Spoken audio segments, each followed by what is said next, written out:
में ट्रंप ने भारत पर आरोप लगाए थे, भारत पर रूस की फंडिंग का आरोप लगाया था। ज़ेलेंस्की ने भारत नहीं चीन पर आरोप लगाए। रूस और चीन असली पार्टनर हैं, ज़ेलेंस्की ने कहा। रूस अब पूरी तरह चीन पर निर्भर है, ज़ेलेंस्की ने ये भी बड़ा एक तरीके से।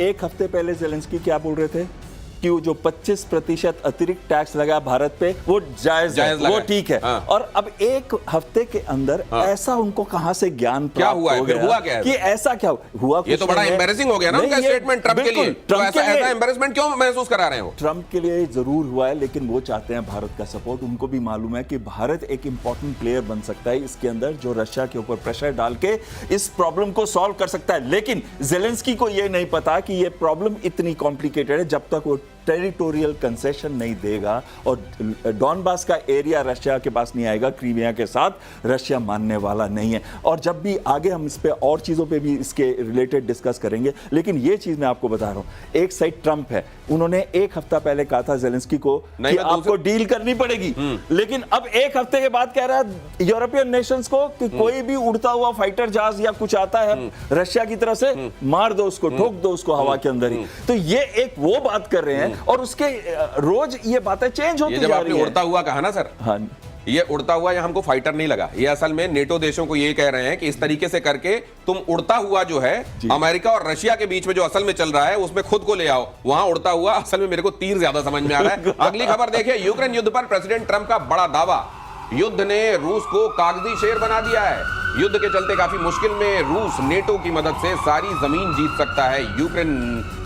यूक्रेनी राष्ट्रपति व्लादिमीर ज़ेलेंस्की से मुलाकात के बाद ट्रंप का ये बयान आया। आप जरा ये भी देख लीजिए, ये खबर भी बड़ी गजब है। यहाँ हारी हुई सारी जमीन जीतने की बात की जा रही है, मतलब ये भी माना जा रहा है कि हाँ वाकई वो तो हम हार गए हैं। यूक्रेन युद्ध पर प्रेसिडेंट ट्रंप का ये बड़ा दावा है, युद्ध ने रूस को कागजी शेर बना दिया है। लेकिन इसके फौरन बाद पलटवार हुआ है और रशिया की तरफ से ये बयान आया है कि हम तो भैया शेर हैं ही नहीं, हम तो भालू हैं, और इस भालू ने तुमको जितना शुरू से परेशान किया है उसको भूलो मत। लेकिन ये जुबानी जमा खर्च किया क्यों जा रहा है? इससे हासिल क्या होगा जनरल सिन्हा? देखिए, ये जवानी खर्च तो नहीं है, ये दिखाता है कि ट्रंप किस तरह से पलटी मारते हैं। वो कह रहे थे जब आप अलास्का में गए थे तो उस समय कह रहे थे Russia is 10 time more stronger. वो कह रहे थे यूरोपियन यूनियन के लीडरों को, एग्जैक्ट वर्डिंग है उनकी। और उन्होंने कहा था कि ये पूरी जमीन एक, उन्होंने मैप दिखाई थी जब उनका हो रहा था, यूक्रेन लीडर्स थे, ज़ेलेंस्की भी थे, कि ये जो इलाका है भूल जाइए आप, you just can't, that is the ground reality। आज वो वो तो पलटी मारते ही हैं, उन्होंने पलट मार दी। वो कहते हैं कि नहीं कागज के शेर हैं, क्योंकि उनकी दाल गली नहीं। जब वो दाल गलाना चाहते हैं जिस तरह से, और खास करके जो उनके विटकॉफ साहब हैं वो जाते हैं, वो वहां पर भी डील करना चाहते हैं। वो उनका कोई नहीं है कि शांति आ जाए, कुछ उनका है कि डील हो जाए, कोई रेयर अर्थ मटेरियल मिल जाए, कोई ऑयल का हमारा डील हो जाए। जब वो नहीं होता है तो मेन बात वो है, वो ये कर रहे हैं। अभी वो क्या कहते हैं कि आप मतलब वो नहीं आएंगे, अमेरिका नहीं आएगा, यूरोपियन नेटो लड़ेगा, और यदि वो मदद करता है तो ये पूरी जो हारी हुई जमीन है वो ले लेंगे। तो इतनी ज्यादा पलटी सी इन जियोपॉलिटिक्स, दिस टाइप ऑफ, आज के दिन में जो हम देखते हैं कि leaders they should be predictable, but जो डोनाल्ड ट्रंप है इज नॉन प्रेडिक्टेबल। एक ही चीज प्रेडिक्टेबल है कि वो नॉन प्रेडिक्टेबल है। यही चीज एक प्रेडिक्टेबल है जो हम कह सकते हैं गारंटी के साथ कि कोई उनकी बातों को कोई उसका वैल्यू ही नहीं रहा, जीरो वैल्यू है सुपर पावर का। लेकिन ये अब इस स्टेटमेंट के बाद रशिया यूक्रेन कॉन्फ्लिक्ट में इससे कोई फर्क पड़ता है या वो वैसे ही चलेगा? ये स्टेटमेंट ऐसे होते रहे? जुलाई में क्या स्टेटमेंट दी थी ट्रंप ने? 50 डेज दिए थे उन्होंने रशिया को। उसके बाद क्या हुआ? जैसे ही प्रेशर पड़ा यूरोपियन देशों से, उन्होंने कहा 10 से 12 दिन। उसके बाद क्या हुआ? आज तक उन्होंने कोई एडिशनल स्टेप लिया है रशिया के अगेंस्ट? अब उन्होंने 1 महीना दिया है। उनसे पूछा गया क्या रशिया के साथ आपके रिलेशंस कैसे, तो उन्होंने कहा 1 महीने के बाद बताऊंगा। मतलब 1 महीने तक उनको यह नहीं पता कि रशिया उनका दोस्त है कि दुश्मन है। तो वो कर क्या रहे? वो स्ट्रेटेजिक पॉलिसी क्या है उनकी? और साथ में जब वो ये कहते हैं कि मैं ये जो स्टेटमेंट्स देते हैं, अब तो यूरोप ने भी विश्वास करना बंद कर दिया।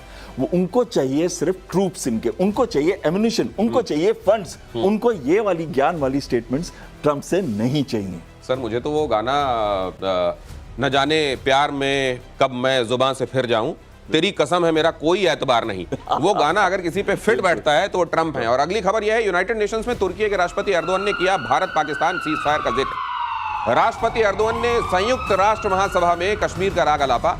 एर्दोगन ने कश्मीर मुद्दे के समाधान की भी अपील की। संयुक्त राष्ट्र के प्रस्तावों के आधार पर हो कश्मीर मुद्दे का हल। पाकिस्तान दौरे के समय भी एर्दोगन ने कश्मीर का जिक्र किया था। चाय से ज्यादा केटली का गर्म होना यह कहलाता है। तू कौन मैं खामखा ये कहलाता है। खलीफा बनने का की खाम ख्याली ये कहलाती है। लेकिन स्टेटमेंट आया है तो इसका एनालिसिस होना जरूरी है। कमोडोर बहल, फरवरी 2023 में 2 वहां पे अर्थक्वेक हुए थे।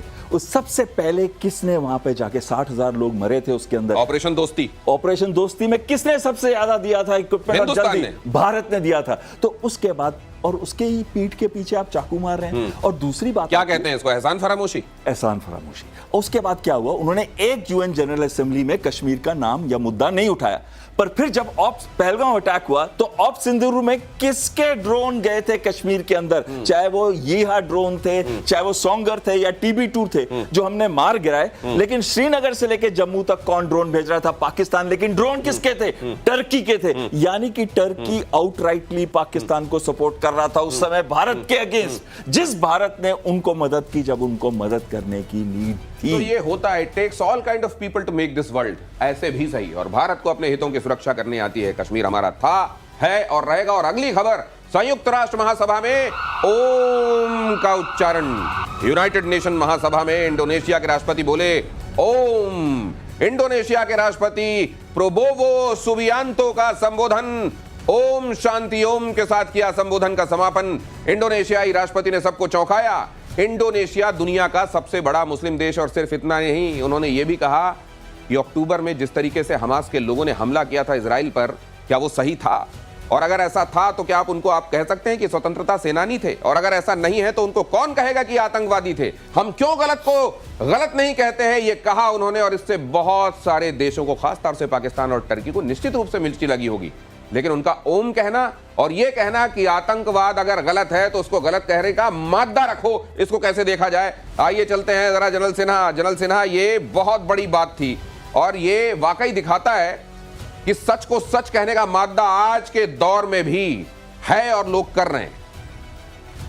देखिए, राष्ट्रपति प्रोबोवो सुबियांतो हैं, ये भारत आए थे और उन्होंने एक बहुत बड़ी बात की थी कि हमारा DNA, क्योंकि देखिए सबसे बड़ा मुस्लिम राष्ट्र है, मतलब सबसे बड़ा हिंदू का भी, जो हिंदुओं का जो आस्था का सवाल है वो इंडोनेशिया में। और उन्होंने कहा था हमारा DNA भारत का DNA है। और आज उन्होंने ओम शांति ओम जब कहा कि पूरे विश्व के अंदर शांति, और किस संदर्भ में कहा वो बहुत इंपॉर्टेंट। उन्होंने जब बात किया इजराइल के ऊपर में तो उनका कहा उनकी गारंटी कौन ले। हम 2 नेशन थ्योरी की बात में मैं समर्थन कर दूंगा, मगर सबसे बड़ा इजराइल की सिक्योरिटी गारंटी क्यों नहीं? और क्यों नहीं हमास जो एक टेररिस्ट स्टेट है, he should be also declared as a terrorist state. एक चीज बोलना तो देखिए, ऐसे लीडर चाहिए पूरे विश्व में। यदि आप देखें दिनेश जी, ऐसे लीडर चाहिए।